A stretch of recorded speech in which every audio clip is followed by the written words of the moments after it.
السلام عليكم ورحمة الله وبركاته. الحمد لله نحمده ونستعينه ونستغفره ونعوذ بالله من شرور أنفسنا ومن سيئات أعمالنا. من يهد الله فلا مضل له ومن يضلله فلا هادي له، ونشهد أن لا إله إلا الله وحده لا شريك له لا جد له ولا ند له ولا مثل له، ونشهد أن سيدنا وسندنا وحبيب ربنا وطبيب قلوبنا ومولانا محمدا عبده ورسوله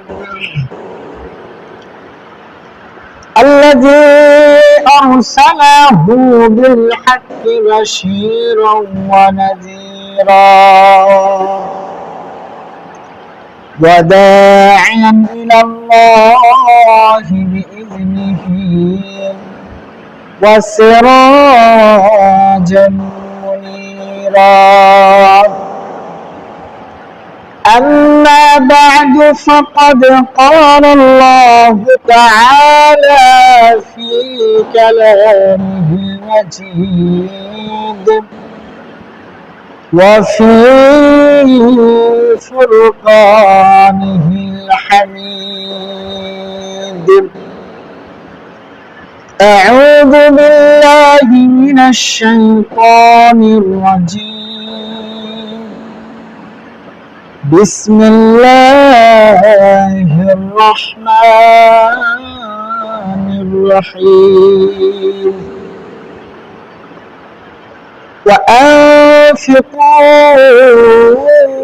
في سبيل الله ولا تلقوا بأيديكم إلى التهلكة وأحسنوا إن الله يحب المحسنين. وقال رسول الله صلى الله عليه وسلم: فاتقوا النار ولو بشق تمرة، أو كما قال النبي صلى الله عليه وسلم. وقال تعالى في شان حبيبه ومحبوبه: إن الله وملائكته يصلون على النبي يا أيها الذين آمنوا صلوا عليه وسلموا تسليما। সকলে জবান ছেড়ে মহব্বতের সহিত সোনার মদিনায় দরুদ শরীফ পাঠাই।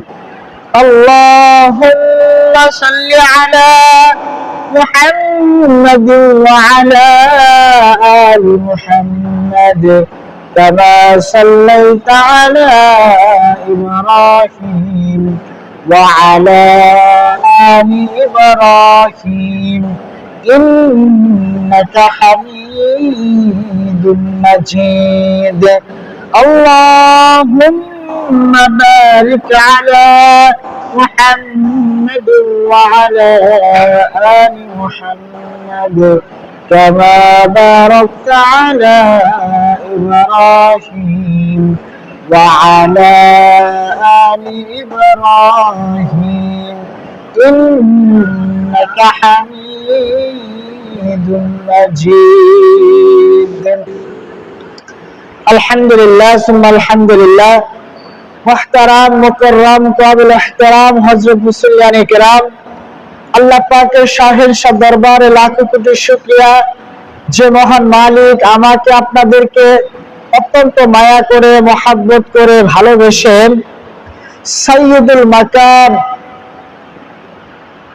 আশরাফুল মাকান শ্রেষ্ঠ স্থান আল্লাহ পাকের ঘর মসজিদে আসার বসার তৌফিক দান করেছেন। এজন্য আমরা সকলেই দিল থেকে জবান ছেড়ে সেই মালিকের দরবারে শুকরিয়া আদায় করি, সকলে বলি আলহামদুলিল্লাহ। এবং কিছু দিনী কথা বলা শোনার তৌফিক দান করেছেন, এজন্য আমরা আবারও দিল থেকে শুকরিয়া আদায় করি, সকলে বলি আলহামদুলিল্লাহ। তো সম্মানিত উপস্থিতি, আজকে আমার আলোচনার বিষয়বস্তু হলো দান সদকা করার গুরুত্ব ও ফজিলত। দান সদকা করার গুরুত্ব ও ফজিলত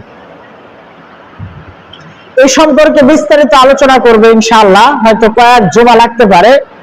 আজকে আমি এই দান সদকার বিষয়ে 6টা পয়েন্ট নিয়ে আলোচনা করব। কয়টা পয়েন্ট? 6টা পয়েন্ট। সংক্ষিপ্ত সময়ে যতটুকু বলা যায়। আল্লাহ পাক আমাদের সকলকেই কিছু উপকারী কথা বলা শোনার তৌফিক দান করেন, সকলে বলেন আমিন। তো সর্বপ্রথমে আমি কোরআনে কারীমের মধ্যে সর্ববৃহৎ সূরা সূরাতুল বাকারা, সূরার নাম কি? সূরাতুল বাকারা। এই সূরার এক স্থান থেকে 3-4টা আয়াতে কারীমা আলোচনা করব, তারপরে শেষের দিকে দুটি হাদিস বলব। আল্লাহ পাক আমাদের কথা বলা ও শোনার মধ্যে ভরপুর কামিয়াবি দান করেন, সকলে বলেন আমিন। তো দান সাদাকা, প্রথম 1 নাম্বার বিষয় হলো দান সাদকা করা হলো আল্লাহ পাকের হুকুম। আল্লাহ পাকের দান করা, আল্লাহ রাস্তায় খরচ করা, ব্যয় করা, এটা কার হুকুম?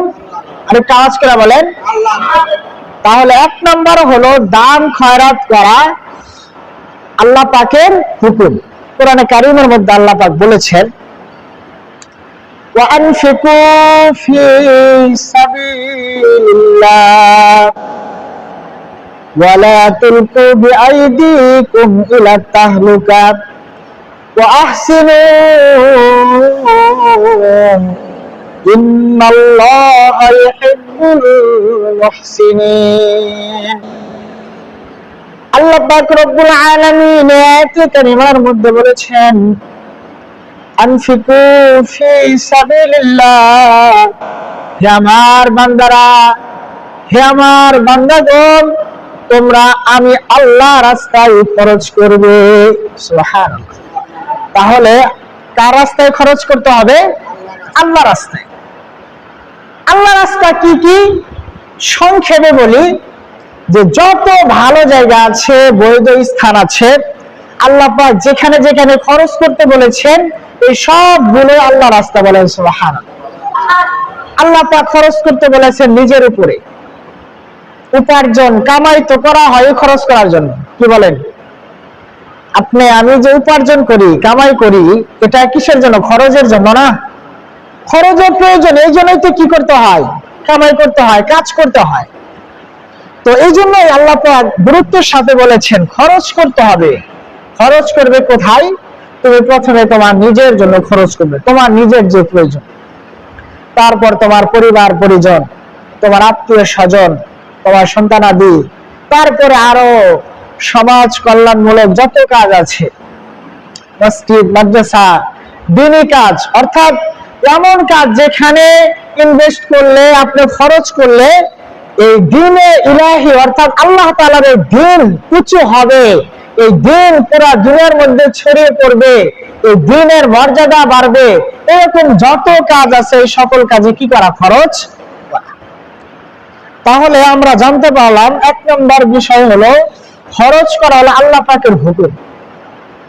অন্য একটা হাদিসের মধ্যে আছে, আমি আয়াত বলবো প্রাসঙ্গিক, আল্লাহর জন্য দান করে এবং আল্লাহর জন্য দান করা থেকে বিরত থাকে, সে তার ঈমানকে পরিপূর্ণ করলো। বলেন সুবহানাল্লাহ।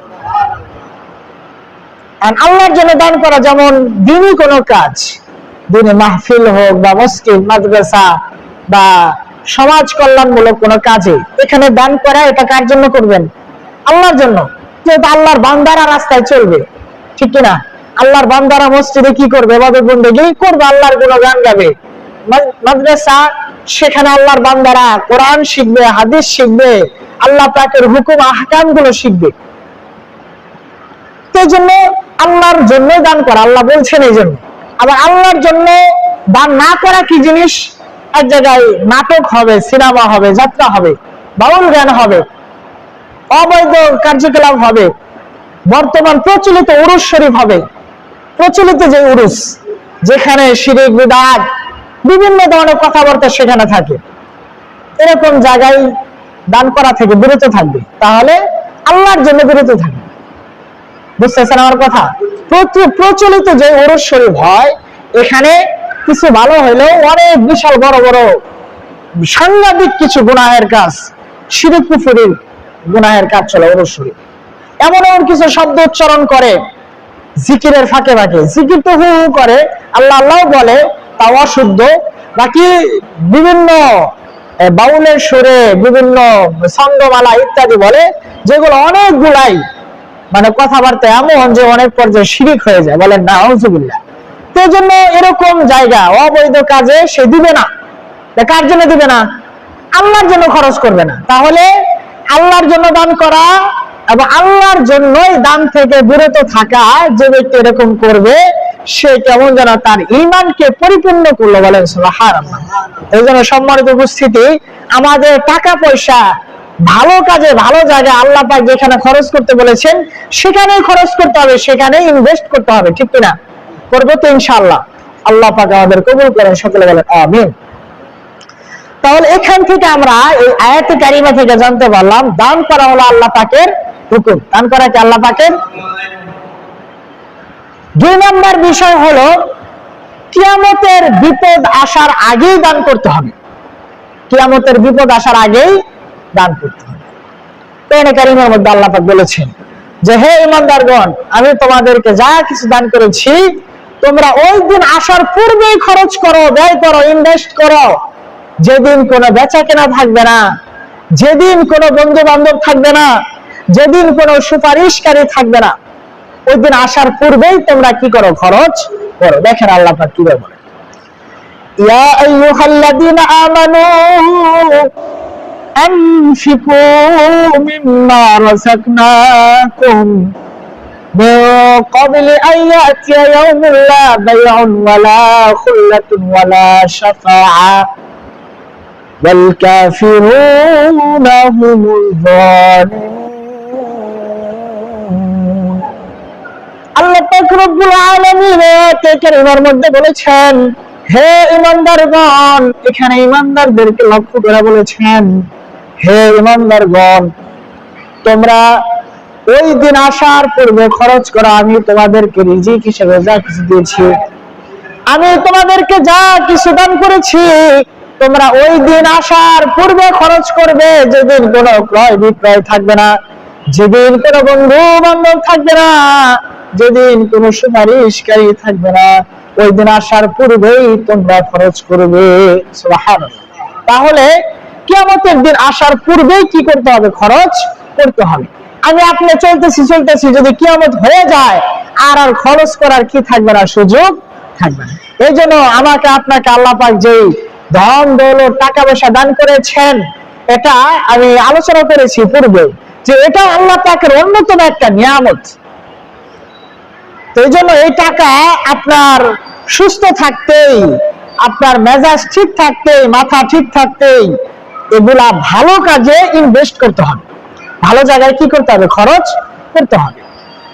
তাহলে আমরা এখান থেকে জানতে পারলাম যে কিয়ামতের বিপদ আসার পূর্বেই কি করতে হবে? খরচ করতে হবে। 2 নম্বর বিষয় গেল। 3 নম্বর বিষয় হলো যে আল্লাহ রাস্তায় খরচ করার চমৎকার দৃষ্টান্ত,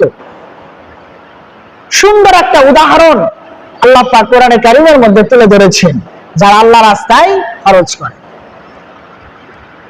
আল্লাহ রাস্তায় যারা খরচ করে তাদের উদাহরণ, তাদের দৃষ্টান্ত কেমন? আল্লাহ পাক বলে, যারা আল্লাহ রাস্তায় খরচ করলো সেটা কেমন যেন একটা বীজের মতো, একটা বিচি, একটা বীজ, সেখান থেকে 7টা শীষ বের হলো। কয়টা শীষ বের হলো? 7টা শীষ বের হলো। আর প্রত্যেকটা শীষের মধ্যে 100 করে দানা হলো। বলেন সুবহানাল্লাহ। এবং আল্লাহ পাক যাকে চান তাকে আরো বেশি দান করেন। অর্থাৎ আপনি যদি 1টা টাকা দান করেন, তাহলে কেমন যেন আপনি 7 টাকা দান করলেন। আর এই 7 টাকার সব আল্লাহ পাক দিবেন প্রত্যেক টাকা 100 করে। তাহলে 7 গুণ 100 কত হবে? 700। কত হবে? তাহলে কেউ যদি ইখলাসের সাথে তার হালাল, উত্তম, বৈধ উপার্জিত টাকা থেকে 1 টাকাও যদি কেউ দান করে ইখলাসের সাথে, আল্লাহ পাক এটা চাইলে কত গুণ বাড়াইতে পারে?